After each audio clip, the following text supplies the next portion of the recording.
I'd like to start by acknowledging the incident in Barcelona, which has the hallmarks, it appears, of yet another terrorist attack. We offer our condolences to the loss of life and the injuries that have occurred to so many innocent people yet again. We will continue to monitor the situation. We stand ready to assist law enforcement, national security authorities in Spain, our consulates in Barcelona, and our entire Mission Spain team are currently assisting Americans in Spain who are affected by these events. We ask U.S. citizens in the area to let your loved ones know you are safe. Terrorists around the world should know the United States and our allies are resolved to find you and bring you to justice. Secretary Mattis and I are grateful for the opportunity today to host Foreign Minister Kono and Defense Minister Onodera today. The bonds of America and Japan have forged over previous decades will continue to endure.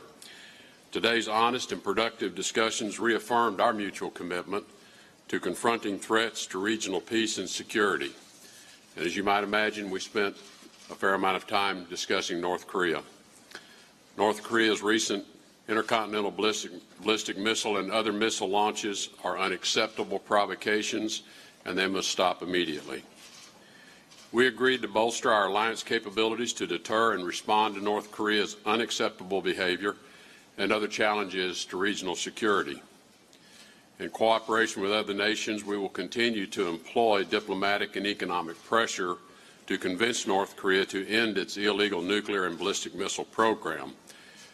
I think as was clear by all peace-seeking nations and the unanimous UN Security Council resolution that was adopted, as well as very strong statements being made by the ASEAN nations and others throughout the world, we all seek the complete, verifiable, and irreversible denuclearization of North Korea. We again call upon all nations to fully enforce the UN Security Council resolution imposing additional sanctions on the regime in North Korea. We will remain vigilant against the North Korean threats through our military preparedness. The United States will honor our treaty agreements with Japan without reservation, whether in times of peace or in the face of conflict.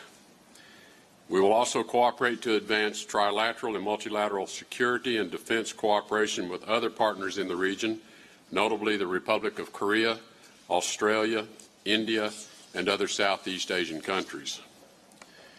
We also discussed our concern about the security environment in the East China Sea and South China Sea. The United States and Japan oppose any unilateral action that seeks to undermine Japan's administration of the Senkaku Islands, and we reaffirmed that Article 5 of the U.S.-Japan Security Treaty covers these islands. We also oppose militarization activity in the South China Sea. Maritime disputes should be settled peacefully and maintain the freedom of navigation in accordance with the United Nations Conventions on the Law of the Sea. We maintain our unwavering commitment to the 2015 guidelines for U.S.-Japan defense cooperation, and we have instructed our staff to accelerate their implementation. We also will explore new and expanded activities in intelligence, surveillance, and reconnaissance, training and exercises, research and development, capacity building, and joint or shared use of facilities. Our conversation stressed the critical role that U.S. extended deterrence plays in ensuring the security of Japan as well as the peace and stability of the Asia-Pacific region. And we plan to deepen our engagement through the extended deterrence dialogue. Both the United States and Japan are committed to the realignment of U.S. forces in Japan, which seeks to maintain operational and deterrent capability while limiting the impact on local communities. I welcome the resumption of the plan to construct the Futenma replacement at the Camp Schwab Hinosaki area and adjacent waters, as this is the only solution that addresses operational, political, financial, and strategic concerns and avoids the continued use of the Marine Corps Air Station Futenma. We hope to avoid further delays that will impede our ability to provide peace and security to Japan and the region. We do express our sincere appreciation